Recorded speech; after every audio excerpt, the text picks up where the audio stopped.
যিনি এই সংসারেই নেই, যিনি এই সংসারে আছেন এবং জীবিত আছেন, তার জীবনের সমস্যা হলো শ্বাসবায়ুর মতোই গুরুত্বপূর্ণ।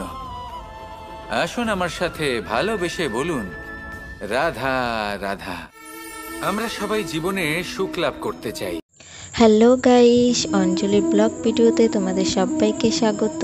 তো আজকের ভিডিওটা তোমরা মনোযোগ দিয়ে শুনবে। যদি তোমাদের ভিডিওটা ভালো লাগে, চ্যানেলটাকে সাবস্ক্রাইব করে একটা লাইক করে দেবে আর কমেন্টে লিখবে রাধে রাধে। প্রথমে মৃত্যু লাভ করতে হবে। আপনি যদি প্রাণই না দেন, তাহলে আপনি স্বর্গলাভ কিভাবে করবেন, তাই না? শুধু এই ছোট্ট একটা বিষয় দ্বারা আমরা জীবনে অনেক কিছুই শিখতে পারি। যদি আপনার কোনো লক্ষ্য থাকে, কোনো মনোবাঞ্ছিত স্থান থাকে, কোনো বড় কাজ আপনি করতে চান, তাহলে সেই সবই হবে। কিন্তু শুধুমাত্র কামনা করলে হবে না, আপনাকে কর্ম করতে হবে, নিরন্তর প্রয়াস, পরিশ্রম, পথ খুঁজতে হবে, সামনে অগ্রসর হতে হবে। কখনো অসফল হলে তার কারণ খুঁজতে হবে, বিপদের সম্মুখীন হতে হবে, অন্তর থেকে নিজের শক্তি বাড়িয়ে তুলতে হবে। তবেই আপনি নিজের লক্ষ্য লাভ করতে পারবেন, মনোবাঞ্ছিত স্থান পাবেন। মহান নদী গঙ্গা একটি বিন্দু দ্বারা শুরু হয়, ধীরে ধীরে অগ্রসর হয়। কোনো পাথরে ধাক্কা খেলেও সে থামে না, বরং এগোতেই থাকে। তারপরেই সে মহান নদী গঙ্গা হয়ে উঠতে পারে। পরিশ্রম করুন, লক্ষ্য লাভ করুন, আর আমার সাথে ভালোবেসে বলুন, রাধা রাধা। এই সংসারে জয়লাভ করার জন্য, সাফল্য লাভের জন্য শক্তি, ধৈর্য, সাহস, মিত্রদের সঙ্গ, এই সব ছাড়া আর কি আছে যা অত্যন্ত প্রয়োজনীয়? বিশ্বাস। সত্যি কথা বলতে এই বিশ্বাস অত্যন্ত অমূল্য, কিন্তু এটা দুদিক খোলা তলোয়ারের মতো। এটা আপনাকে বলশালীও করে তুলতে পারে, শক্তিশালীও করে তুলতে পারে, আবার দুর্বলও করে তুলতে পারে। কিভাবে? যদি আপনি শুধুমাত্র অন্যের উপরে বিশ্বাস করেন যে ওনারা সবাই আমাকে সামলে নেবেন, আপনার বিশ্বাস শুধুমাত্র অন্যের ওপর, আর সেই বিশ্বাসের ভিত্তিতে আপনি কর্ম করেন, তাহলে আপনি দুর্বলই হয়ে উঠবেন। কিন্তু এই বিশ্বাস যদি আপনি নিজের ওপর রাখেন যে যাই হয়ে যাক না কেন, আমি নিজেকে ঠিক সামলে নেব, আমি আমার পথ বানিয়ে নেব, সব বিপদের সম্মুখীন আমি নিজে হব এবং জীবনে সামনে এগোতে থাকব, তাহলে এই বিশ্বাস আপনাকে বলশালী করবে। এবার সিদ্ধান্ত আপনার যে আপনি কি চান। এই বিশ্বাস আপনাকে বলশালী করবে নাকি দুর্বল, ভেবে দেখুন, আর আমার সাথে ভালোবেসে বলুন, রাধা রাধা। কথায় আছে যে স্বপ্ন এবং লক্ষ্য হলো একটি মুদ্রারই দুটি দিক। যতক্ষণ না স্বপ্ন দেখছেন, ততক্ষণ বুঝবেন কি করে আপনার লক্ষ্য কি? স্বপ্ন দেখে যদি নিজের লক্ষ্য বুঝতে পারেন, সেটা পেতে চান, তবেই সেটা লাভ করতে পারবেন। কিন্তু স্বপ্ন এবং লক্ষ্য, এই দুইয়ের মধ্যে একটা ভারসাম্য রয়েছে, যেটা বজায় রাখা প্রয়োজনীয়। একে আমরা বলে থাকি পরিশ্রম। দেখুন, যদি আপনি স্বপ্ন দেখতে চান, তাহলে পরিশ্রম ত্যাগ করে নিদ্রা লাভ প্রয়োজন। কিন্তু যদি আপনি লক্ষ্য লাভ করতে চান, তাহলে আপনাকে নিদ্রা ত্যাগ করে পরিশ্রম করতে হবে। তাই আলস্য ত্যাগ করুন এবং সিদ্ধান্ত নিন যে আপনি কি চান। আপনার জীবনের এই তুলাদণ্ডে স্বপ্নের পাল্লা ভারী হওয়া প্রয়োজন নাকি লক্ষ্যের? আমার মতে এই দুইয়ের মধ্যে যদি ভারসাম্য বজায় রাখেন, তবে পথ নিজে থেকেই সামনে আসবে। শুধু সেই পথে অগ্রসর হতে থাকুন এবং আমার সাথে ভালোবেসে বলুন, রাধা রাধা। বস্ত্র আমাদের সকলের প্রিয়, এটা আমাদের জীবনযাপনের জন্য প্রয়োজনীয়। আমরা সবসময় চেষ্টা করি সেই বস্ত্র পরতে যা পরলে আমাদের দেখতে ভালো লাগে। কিন্তু কখনো এই কথা ভেবে দেখেছেন যে কিছু বস্ত্র যদি স্বচ্ছ হয়, তাহলে তা পুরনো হলেও দেখতে ভালো লাগে? ঠিক তেমনই, যেমন কোনো খাবার যদি মশলাদার না হয়, অত্যন্ত সুস্বাদু নাও হয়, কিন্তু যদি তা গরম হয়, টাটকা হয়, তাহলে খেতে ভালোই লাগে। ঠিক সেইভাবেই যদি কোনো ব্যক্তি সুন্দর নাও হয়, কিন্তু তার কথা খুবই মধুর হয়, তাহলে সেই ব্যক্তি সকলের প্রিয় হয়। কোনো ব্যক্তি যদি ধনবান নাও হন, কিন্তু তিনি যদি গুণী হন, তাহলে এই সংসারে সম্মান লাভ করেন। সেই জন্য কখনো এই বিষয়ে দুঃখ পাবেন না যে আপনার কাছে ভৌতিক স্বাচ্ছন্দ্য নেই। আপনার কাছে সবথেকে বড় বস্তু, সবথেকে মূল্যবান বস্তু যেটা আছে, সেটা হলো আপনার আত্মা, আপনার মন, আপনার বিচারধারা, আপনার গুণ, আপনার কথা। এগুলো সবসময় শুভ রাখুন এবং সবসময় নিজের সাথে রাখুন। এই জীবন সফল হবে এবং প্রেমময় হয়ে বলে উঠবে, রাধা রাধা। ছোটবেলা থেকেই আমি গরু চড়িয়ে অভ্যস্ত, সেই জন্য সকলে আমাকে গোপাল নামে ডাকত। কিন্তু গোপাল হয়ে আমি একটা অমূল্য শিক্ষা লাভ করেছি। আমি দেখেছি যে গৌশালাতে অনেক বাছুরের মধ্যে একটি গাই তার নিজের বাছুরকে অবশ্যই চিনে ফেলে। যেখানে সমস্ত বাছুর একই রকম দেখতে এবং প্রত্যেকের স্বরও সমান, তারপরেও সকল বাছুরের মধ্যে নিজের বাছুরকে ঠিক চিনতে পেরে যায় এবং তার সাথেই থাকে। ঠিক এইরকমই কিছুটা হয় আমাদের কর্ম এবং তার কর্মফল। আপনি সবার মাঝে থেকেও কোনো কর্ম যদি করেন, সেই কর্মফল সবার মধ্যে আপনাকে চিনে ফেলবে এবং আপনার সাথেই থাকবে। তাই যখনই কর্ম করবেন ভেবে চিন্তে করবেন। কোনো কর্ম করার আগে একবার ভেবে দেখুন, তাহলে জীবনে বারংবার অনুতপ্ত হতে হবে না।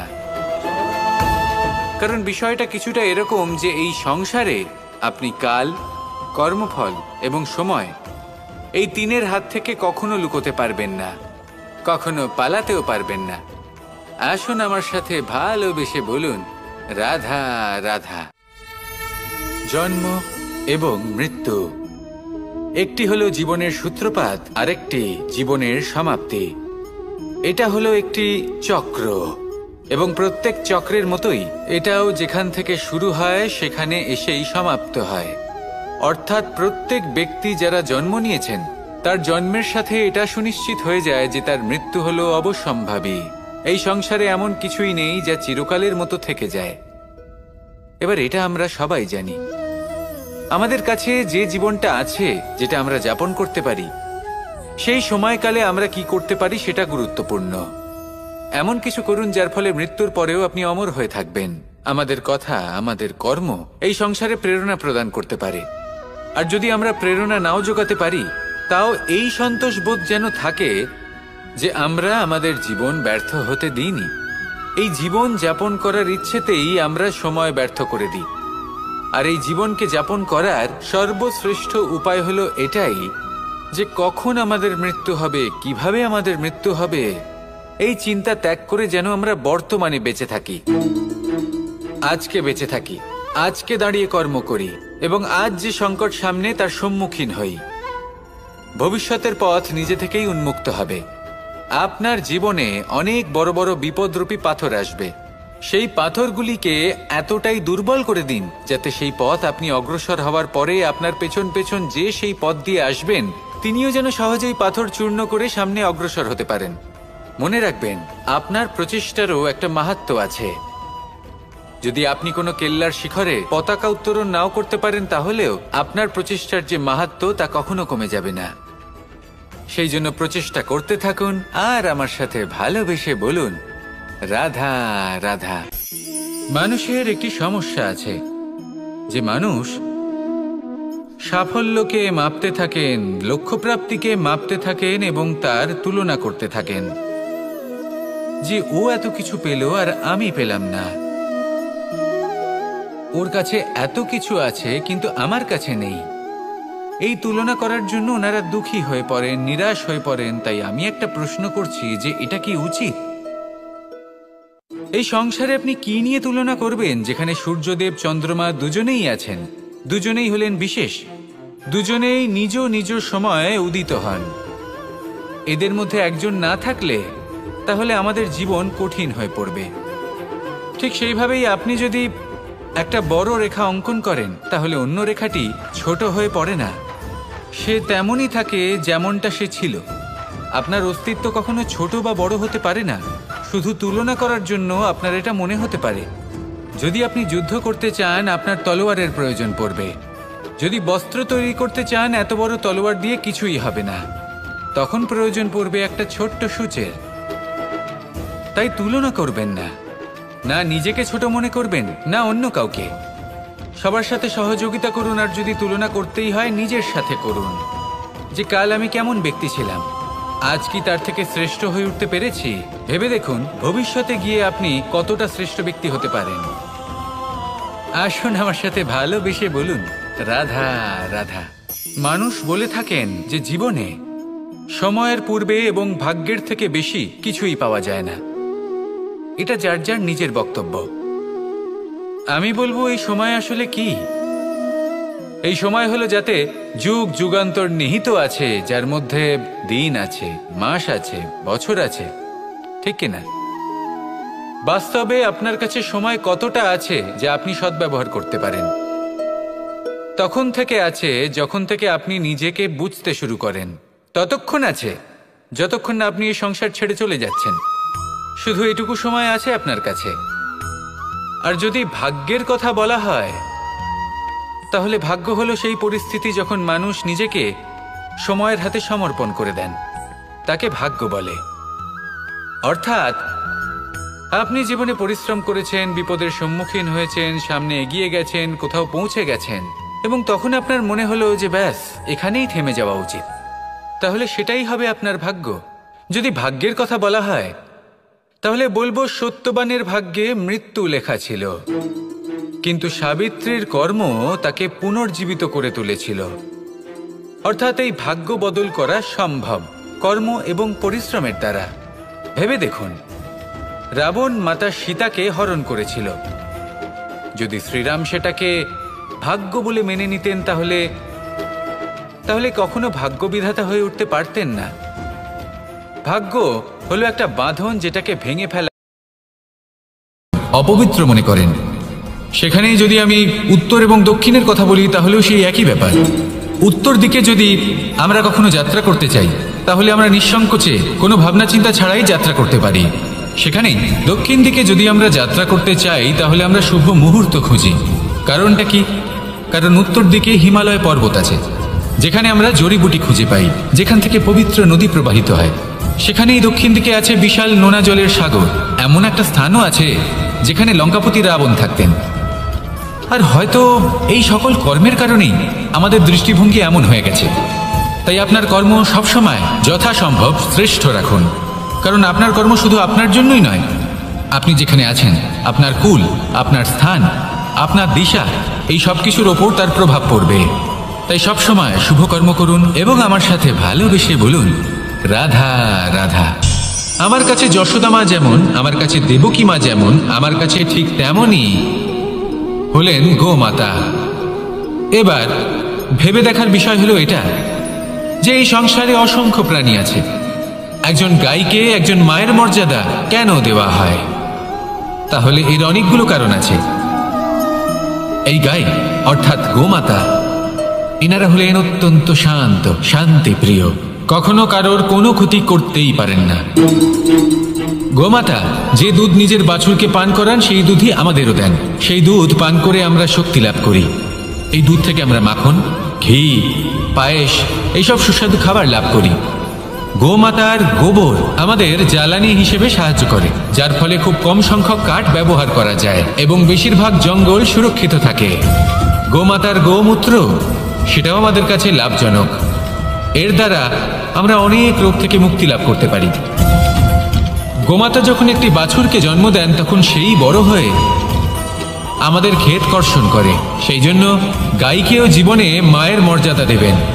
যতটা সম্ভব তাকে সেবা করুন এবং ভালোবেসে তাকে পালন করুন। এই মন নিজে থেকেই প্রসন্ন হয়ে বলবে, রাধা রাধা।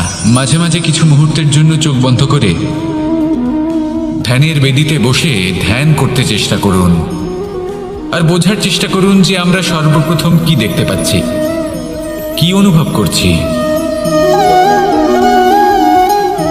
আপনি দেখতে পাবেন সবার আগে আপনার চোখের সামনে আপনার দুষ্কর্মগুলিকে, আপনার লুকিয়ে থাকা ক্রোধ, অন্তরের যন্ত্রণা, ভয়, নিরাশা, এই সব কিছুই সবার আগে দেখতে পাবেন আপনি।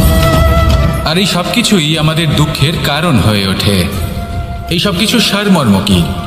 সারমর্ম শুধু একটাই, সেটা হলো এই যে আমাদের এই মন তা কিন্তু দুষ্কর্ম পছন্দই করে না। আমাদের এই মন একটা সুখময় জীবন যাপন করতে চায়, সৎকর্ম করতে চায়। তাই এটাই করুন, শুভ চিন্তা করুন, শুভ কর্ম করুন, ইতিবাচক মনোভাব নিয়ে জীবনে অগ্রসর হন। তারপর চোখ বন্ধ করে অন্তরে দেখতে থাকুন, দুঃখের আভাসই পাবেন না। এই মন প্রসন্নতা এবং প্রেমের দ্বারা পূর্ণ হবে এবং বারবার বলে উঠবে, রাধা রাধা। আমরা যখনই কোনো যাত্রায় যাব বলে মনে করি, তখনই আমরা প্রস্তুত থাকি আসন্ন বিপদের জন্য বা সংকটের জন্য। যেমন যদি আমাদের মনে হয় যে আজকের পরিবেশ খুব ঠান্ডা হবে, তাহলে আমরা গরম বস্ত্র ধারণ করি বা সেটাকে সাথে নিয়ে যাই। যদি মনে হয় যে বৃষ্টি হতে পারে বা বৃষ্টি হয়ে চলেছে, আমরা দেখছি, তাহলে আমরা একটা ছাতা সাথে নিয়ে নিই। আমরা প্রস্তুত থাকতে চাই এবং এটাই উচিত, এবং সেই কারণেই আমরা যাত্রায় সাফল্য লাভ করি। কিন্তু যদি আমরা কথা বলি জীবনযাত্রা নিয়ে, যা কিনা সব থেকে বেশি গুরুত্বপূর্ণ, তাহলে তার জন্য আমরা পূর্ণরূপে প্রস্তুত থাকি না। আশেপাশের মানুষ, এই সমাজ, আমাদের সাথী, আমাদের মিত্ররা যে কোনো মুহূর্তে বদলে যেতে পারেন। সেই জন্য আমরা নিজেদেরকে কখনো সাবধান করি।